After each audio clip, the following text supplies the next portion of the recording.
जय गुरुदेव। दूरदर्शी आवाज़ मासिक पत्रिका अगस्त 2024 प्रश्न नंबर 8। ये एक प्रकार से गुरु महाराज के मुखारबिंद से निकले वो अमूल्य वचन हैं जो एक संकल्प बन गए।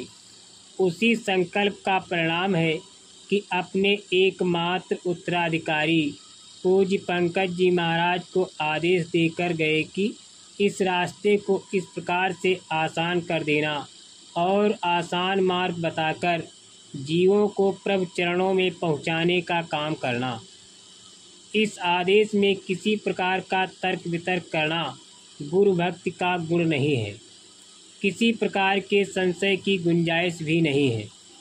जब अपने समय में नामदान देकर एक साथ 5 नामों के सुमिरन की हिदायत देते थे, तात्पर्य समझने की जरूरत ये है कि 5 धनियों के अंदर जय गुरुदेव का वास है।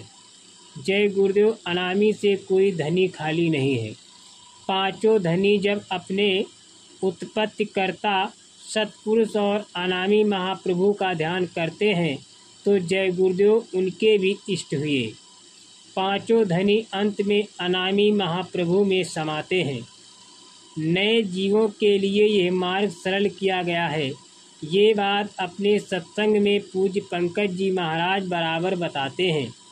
पूरे वर्ष भर विभिन्न प्रांतों, क्षेत्रों अथवा जिलों में सघन सत्संग भ्रमण कार्यक्रम करके जीव जागरण का महाअभियान चला रहे हैं। गुरु पूर्णिमा महापर्व 2024 के संपन्न होने के तुरंत बाद राजस्थान से सीकर जिले में सघन सत्संग भ्रमण का कार्यक्रम है। उसी को आगे बढ़ाते हुए गोंडा, बहराइच, श्रावस्ती और बलरामपुर आदि जिलों में सघन सत्संग भ्रमण का 121 दिवसीय सत्संग दौरा निश्चित हो चुका है।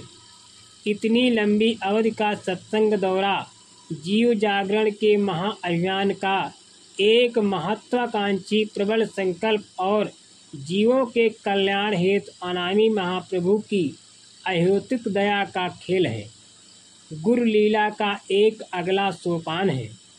इस सत्संग भ्रमण में हजारों लाखों ही नहीं करोड़ों नए लोगों को सरल से सरल नामदान का सुअवसर मिलने जा रहा है।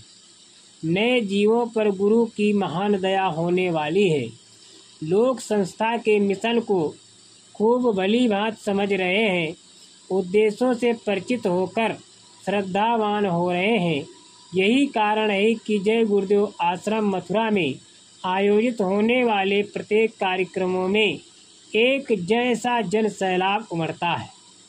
आस्था और भक्ति का महासंगम लग जाता है। नए लोग श्रद्धा से जुड़कर गुरु महाराज की संगत को बढ़ाने, नए लोगों को जोड़ने के काम में लग जाते हैं। अच्छे समाज के निर्माण में भागीदार बन रहे हैं। आध्यात्मिक और वैचारिक क्रांति की लहर तेजी से मानव मस्तिष्क में घुसकर बैठ रही है। अपने अपने भौतिक उपायों में आसक्ति में डूबी आम जनता को एक नई ऊर्जा मिल रही है। नई आशा और उम्मीद से वैचारिक परिवर्तन का दौरा चल रहा है। यही धारा प्रवाह वेग से समाज को हिलाकर रख देगी। लोग अपनी सांसारिक इच्छाओं को दरकिनार करके अपना जीवन सफल कर लेंगे। वो जीव जागरण का महाअभियान एक प्रकार से बौखलाई प्रकृति के प्रकोप को ठंडा करने और जीवों की रक्षा का महाअभियान है। सभी लोग अपने अपने ढंग से सेवा करके इस अवसर का लाभ उठावें। यही समझदारी और बुद्धिमानी होगी। तुम्हारे कर्म की खबर रखते हैं। जो तुम अच्छा बुरा काम करते हो वो बराबर हर क्षण लिखा जाता है। जहाँ लिखा जाता है वहाँ गुरु मौजूद रहते हैं और तुम्हारे कर्म की खबर रखते हैं। चाहे तुमने 7 कोठरी के अंदर छुपकर क्यों न किया हो, तुम्हारे कई अच्छे कर्मों को एक बुरा कर्म उसी तरह फाड़ देता है जैसे दूध में पड़ा नींबू के रस का एक कतरा दूध को फाड़ देता है। सूरत के घाट पर जब रोज रोज बैठकर मांगोगे, धुलाई करोगे, तब जीवात्मा जागेगी। जय गुरुदेव।